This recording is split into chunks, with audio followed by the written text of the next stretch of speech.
ಮಂಡ್ಯದಲ್ಲಿ ಕೃಷಿ ವಿವಿ ಅಭಿವೃದ್ಧಿಗೆ ಅಡ್ಡಿಯಾದ್ರ ಎಚ್ಡಿಕೆ ಮತ್ತೆ ಕೃಷಿ ವಿವಿ ವಿಚಾರದಲ್ಲಿ ಶುರುವಾಯಿತು ಜಟಾಪಟಿ.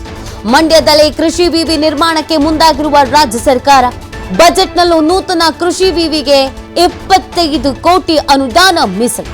ರಾಜ್ಯಪಾಲರಿಂದ ವಿವಿಗೆ ಅಂಕಿತ ಮಾತ್ರ ಬಾಕಿ. ಆದರೆ ಕೃಷಿ ವಿವಿ ಬಿಲ್ಗೆ ಅಂಕಿತ ಹಾಕೋಕೆ ರಾಜ್ಯಪಾಲರು ಮೀನಾಮೀಷಿ ಇಳಿಸ್ತಾ ಇದ್ದಾರೆ. ರಾಜ್ಯಪಾಲರು ಕೇಂದ್ರ ಸರ್ಕಾರದ ಕೈಗೊಂಬೆ ಅಂತ ಆರೋಪ ಕೇಳಿಬರ್ತಿದೆ. ಕುಮಾರಸ್ವಾಮಿಯೇ ಕೃಷಿ ವಿವಿ ಸ್ಥಾಪನೆಗೆ ಅಡ್ಡಿ ಅಂತ ಕಾಂಗ್ರೆಸ್ನವರು ಕಿಡಿಕಾರ್ತಾ ಇದ್ದಾರೆ. ಜೆಡಿಎಸ್ ಹಾಗೂ ರಾಜ್ಯಪಾಲರ ವಿರುದ್ಧ ಕಾಂಗ್ರೆಸ್ಸಿಗರು ಕಿಡಿಕಾರ್ತಿದ್ದಾರೆ. ಎಚ್ಡಿಕೆ ತಮ್ಮ ನಿಲುವನ್ನು ಸ್ಪಷ್ಟಪಡಿಸಬೇಕು ಅಂತ ಇದೇ ಸಂದರ್ಭದಲ್ಲಿ ಪಟ್ಟು ಹಿಡಿದು ಕೂರಲಾಗಿದೆ. ಬಜೆಟ್ನಲ್ಲೂ ನೂತನ ಕೃಷಿ ವಿವಿಗೆ 25 ಕೋಟಿ ಅನುದಾನ. ಆದರೆ ಕುಮಾರಸ್ವಾಮಿಯವರೇ ಕೃಷಿ ವಿವಿ ಸ್ಥಾಪನೆಗೆ ಅಡ್ಡಿ ಅಂತ ಇದೀಗ ಆರೋಪಿಸ್ತಾರೆ. ರಾಜ್ಯಪಾಲರು ಅಂಕಿತ ಹಾಕ್ತಾ ಇಲ್ಲ, ಜೆಡಿಎಸ್ನವರು ರಾಜ್ಯಪಾಲರು ಒಂದಾಗ್ಬಿಟ್ಟಿದ್ದಾರೆ ಅಂತ. ಈಗ ಆಲ್ರೆಡಿ ಬಿಜೆಪಿಯ ಕೈಗೊಂಬೆ ರೀತಿಯಲ್ಲಿ ವರ್ತಿಸ್ತಾರೆ ರಾಜ್ಯಪಾಲರು ಅನ್ನುವಂಥ ಆರೋಪ ಕೇಳಿ ಬರ್ತಾ ಇದೆ. ಇದೀಗ ಎಚ್ಡಿಕೆ ವಿರುದ್ಧವೂ ಕೂಡ ಅದೇ ಆರೋಪ ಕೇಳಿ ಬರ್ತಾ ಇರೋದು. ಮಂಡ್ಯದಲ್ಲಿ ಕೃಷಿ ವಿವಿ ಅಭಿವೃದ್ಧಿಗೆ ಎಚ್ಡಿಕೆ ಅಡ್ಡಿ ಆಗ್ಬಿಟ್ಟಿದ್ದಾರೆ ಅನ್ನುವಂಥ ಒಂದು ಆರೋಪವನ್ನು ಮಾಡ್ತಾ ಇರೋದು. ಈ ಕೃಷಿ ವಿವಿ ವಿಚಾರದಲ್ಲಿ ನಿನ್ನೆ ಮೊನ್ನೆಯಿಂದಲ್ಲ, ಬಹು ವರ್ಷಗಳಿಂದ ಜಟಾಪಟಿ ಅನ್ನೋದಂತೂ ಇದ್ದೇ ಇದೆ. ಈಗ ಮತ್ತೆ ಆ ಜಟಾಪಟಿ ಮುನ್ನೆಲೆಗೆ ಬರ್ತಾ ಇದೆ.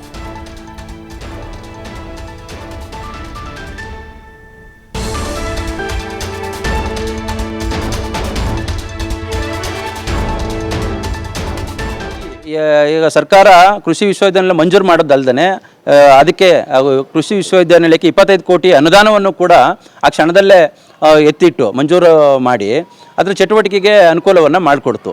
ಇಷ್ಟೆಲ್ಲ ಆಗಿ ಆ ಮಸೂದೆಯನ್ನು ಕೃಷಿ ವಿಶ್ವವಿದ್ಯಾನಿಲಯಕ್ಕೆ ಸಂಬಂಧಪಟ್ಟಂಥ ಬಿಲ್ಗೆ ಸನ್ಮಾನ್ಯ ರಾಜ್ಯಪಾಲರು ಕೇಂದ್ರ ಸರ್ಕಾರದ ಕೈಗೊಂಬೆಯಾಗಿ ಕೆಲಸವನ್ನು ಮಾಡ್ತಾ ಇದ್ದಾರೆ.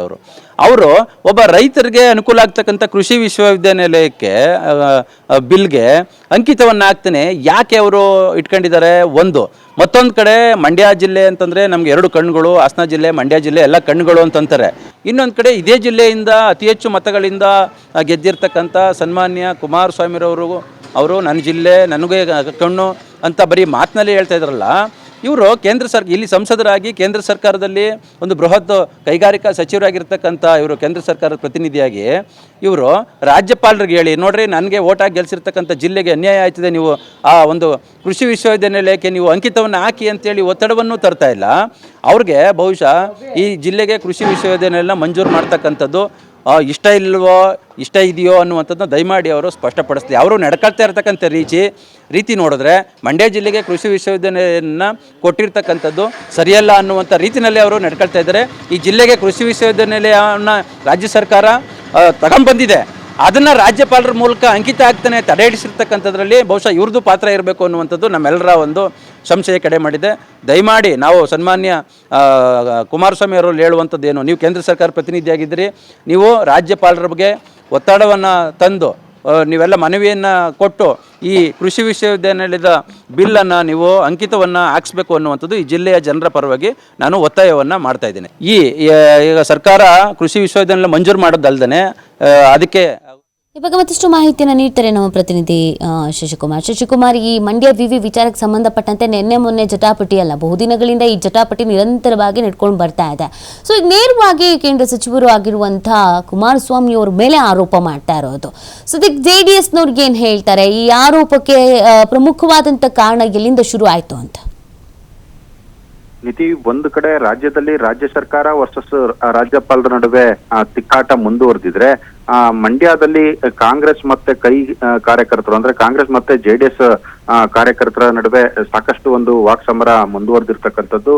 ಯಾಕಂತ ಹೇಳಿದ್ರೆ ಮಂಡ್ಯದ ಕೃಷಿ ವಿವಿ ವಿಚಾರಕ್ಕೆ ಸಂಬಂಧಪಟ್ಟಂತೆ ಅದರಲ್ಲೂ ಮಾಜಿ ದೋಸ್ತಿಗಳಾಗಿರ್ತಕ್ಕಂಥ ಕೇಂದ್ರ ಸಚಿವ ಕುಮಾರಸ್ವಾಮಿ ಮತ್ತೆ ರಾಜ್ಯದಲ್ಲಿ ಕೃಷಿ ಸಚಿವರಾಗಿರ್ತಕ್ಕಂಥ ಚಲುವರಾಯಸ್ವಾಮಿ ಅವರ ನಡುವೆ ನಿರಂತರವಾಗಿ ವಾಕ್ಸಮರ ಮುಂದುವರೆದಿರ್ತಕ್ಕಂಥದ್ದು. ಕಳೆದ ಮಂಡ್ಯದ ಅಭಿವೃದ್ಧಿ ಮತ್ತೆ ಮಂಡ್ಯ ಕೃಷಿ ವಿವಿ ವಿಚಾರಕ್ಕೆ ಸಂಬಂಧಪಟ್ಟಂತೆ ಇಬ್ಬರ ನಡುವೆ ಶುರುವಾದಂತ ಈ ಒಂದು ಜಟಾಪಟಿ ಇದೀಗ ವೈಯಕ್ತಿಕ ಪ್ರತಿಷ್ಠೆ ಮತ್ತು ಚಟಗಳ ವಿಚಾರವಾಗಿಯೂ ಕೂಡ ಈ ಒಂದು ಒಂದು ವಾಕ್ಸಮರ ಮುಂದುವರೆದಿರ್ತಕ್ಕಂಥದ್ದು.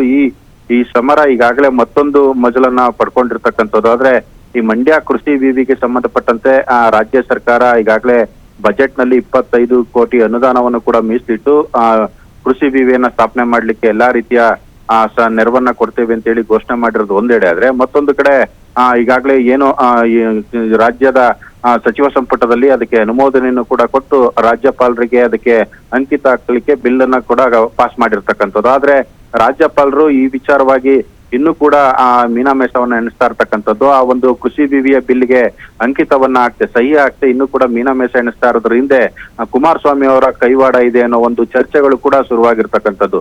ಈ ವಿಚಾರವಾಗಿ ಕಾಂಗ್ರೆಸ್ನ ಕಾರ್ಯಕರ್ತರು ಈಗಾಗಲೇ ಸೋಷಿಯಲ್ ಮೀಡಿಯಾದಲ್ಲಿ ಒಂದು ಅಭಿಯಾನವನ್ನೇ ಹಮ್ಮಿಕೊಂಡಿರ್ತಕ್ಕಂಥದ್ದು. ಯಾಕಂತ ಹೇಳಿದ್ರೆ ಮಂಡ್ಯದ ಅಭಿವೃದ್ಧಿ ವಿಚಾರವಾಗಿ ಕೂಡ ಏನು ಕುಮಾರಸ್ವಾಮಿ ಅವರು ಅಡ್ಡಗಾಲಾಗಿದ್ದಾರೆ ಅನ್ನೋ ಒಂದು ನಿರಂತರ ಆರೋಪಗಳು ಕೇಳಿ ಬರ್ತಿದ್ವು. ಅದ್ರ ನಡುವೆ ಇದೀಗ ಮಂಡ್ಯ ಕೃಷಿ ವಿವಿ ಮಂಡ್ಯಕ್ಕೆ ಸಿಗಬಾರ್ದು ಅನ್ನೋ ನಿಟ್ಟಿನಲ್ಲಿ ಈ ಹಿಂದೆ ಏನು ಸ್ವತಃ ಕುಮಾರಸ್ವಾಮಿ ಅವರ ಸಹೋದರ HD ರೇವಣ್ಣ ಅವರ ನೇತೃತ್ವದಲ್ಲಿ ರಾಜ್ಯಪಾಲರನ್ನ ಭೇಟಿ ಮಾಡಿ ಹಾಸನದ ಜನಪ್ರತಿನಿಧಿಗಳ ನಿಯೋಗ ರಾಜಭವನಕ್ಕೆ ತೆರಳಿ ಅಲ್ಲಿ ರಾಜ್ಯಪಾಲರನ್ನ ಭೇಟಿ ಮಾಡಿ ಮನವಿಯನ್ನು ಕೂಡ ಕೊಟ್ಟಿತ್ತು.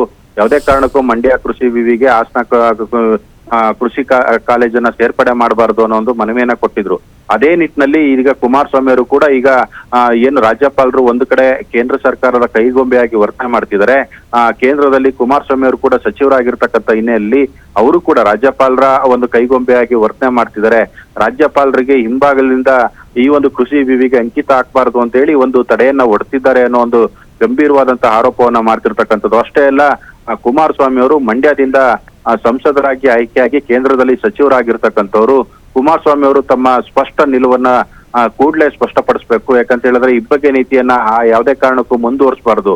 ನಿಮ್ಮ ಒಲವು ಹಾಸನ ಪರವಾಗಿದೆಯಾ ಅಥವಾ ತಮ್ಮನ್ನ ಗೆಲ್ಸ್ಕೊಟ್ಟಂತ ಮಂಡ್ಯ ಜನರ ಪರವಾಗಿ, ಮಂಡ್ಯ ಕ್ಷೇತ್ರದ ಪರವಾಗಿದೆಯಾ ಅನ್ನೋದನ್ನ ಬಹಿರಂಗ ಪಡಿಸ್ಬೇಕು ಅನ್ನೋ ಒಂದು ಆಗ್ರಹವನ್ನು ಕೂಡ ಮಾಡ್ತಿರ್ತಕ್ಕಂಥದ್ದು. ಯಾಕಂತ ಹೇಳಿದ್ರೆ ಈಗಾಗಲೇ ಸಾಕಷ್ಟು ಒಂದು ವಿಚಾರಗಳಿಗೆ ರಾಜ್ಯ ಸರ್ಕಾರ ಮತ್ತು ರಾಜ್ಯಪಾಲರ ನಡುವೆ ಸಾಕಷ್ಟು ಒಂದು ತಿಕ್ಕಾಟ ಮುಂದುವರೆದಿರ್ತಕ್ಕಂಥದ್ದು. ಅದ್ರ ನಡುವೆ ಇದೀಗ ಮಂಡ್ಯದಲ್ಲಿ ಈ ರೀತಿಯ ಒಂದು ಚರ್ಚೆ ಶುರುವಾಗಿರ್ತಕ್ಕಂಥದ್ದು JDS ವಲಯದಲ್ಲೂ ಕೂಡ ಸಾಕಷ್ಟು ಒಂದು ಆಕ್ರೋಶಕ್ಕೂ ಕೂಡ ಕಾರಣವಾಗಿರ್ತಕ್ಕಂಥದ್ದು. ಸದ್ಯಕ್ಕೆ JDS ನ ಯಾವೊಬ್ಬ ನಾಯಕರು ಕೂಡ ಈ ವಿಚಾರವಾಗಿ ಚರ್ಚೆಯನ್ನ ಮಾಡ್ತಿಲ್ಲ.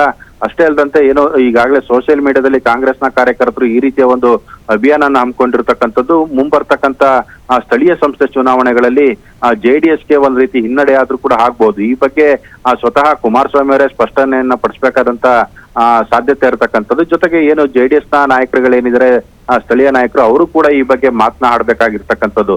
ಅಷ್ಟೇ ಅಲ್ಲ, ಮುಂಬರ್ತಕ್ಕಂಥ ಜಿಲ್ಲಾ ಪಂಚಾಯತಿ, ತಾಲೂಕ್ ಪಂಚಾಯತಿ ಚುನಾವಣೆಗಳು ಮತ್ತು ಸ್ಥಳೀಯ ಸಂಸ್ಥೆ ಚುನಾವಣೆಗಳ ನಿಟ್ಟಿನಲ್ಲಿ ಈ ಒಂದು ಗೊಂದಲಕ್ಕೆ ಕೂಡಲೇ ಕುಮಾರಸ್ವಾಮಿ ಅವರು ಒಂದು ಇತ್ಯಸ್ತ್ರೀಯನ್ನು ಕೂಡ ಆಡ್ಬೇಕಾಗತ್ತೆ. ಅವರೇ ಬಹಿರಂಗವಾಗಿ ಈ ಒಂದು ಹೇಳಿಕೆಯನ್ನ ಕೂಡ ಕೊಡ್ಬೇಕಾದಂತದ್ದು. ಈಗಾಗಲೇ ಅವರು ಕೂಡ ಹೇಳಿಕೆಯನ್ನ ಕೊಟ್ಟಿರ್ತಕ್ಕಂಥದ್ದು, ನಾನು ಮಂಡ್ಯ ಕೃಷಿ ವಿಚಾರವಾಗಿ ಯಾವುದೇ ತರದ ಒಂದು ಅಡ್ಡಗಾಲನ್ನ ಹಾಕ್ತಿಲ್ಲ, ನಾನು ಕೂಡ ಅದಕ್ಕೆ ಬೆಂಬಲವಾಗಿದ್ದೇನೆ ಅನ್ನೋ ಒಂದು ಮಾತನ್ನ ಹೇಳಿದ್ರು. ಆದ್ರೆ ಮುಂದುವರೆದಂತೆ ಇದು ಸ್ವಾಮಿಗಳ ಪ್ರತಿಷ್ಠೆಯಾಗಿ ಕೂಡ ಹೋಗಿರ್ತಕ್ಕಂಥದ್ದು. ಇಬ್ಬರ ಒಂದು ವೈಯಕ್ತಿಕ ಪ್ರತಿಷ್ಠೆಯಾಗಿ ಕೂಡ ವಾಕ್ಸಮರಕ್ಕೆ ಮುಂದಾಗಿರ್ತಕ್ಕಂಥದ್ದು. ಇದೀಗ ಮತ್ತೆ ಯಾವ ಮಜಲನ್ನ ಪಡ್ಕೊಳ್ಳುತ್ತೆ ಅನ್ನೋದನ್ನ ಕಾದ್ ನೋಡ್ಬೇಕಾಗಿರ್ತಕ್ಕಂಥದ್ದು ಈ ವಿಚಾರ ನೀತಿ. Okay, fine. Thank you Shashikumar ತಮ್ಮೆಲ್ಲ ಡೀಟೇಲ್ಸ್ಗಾಗಿ.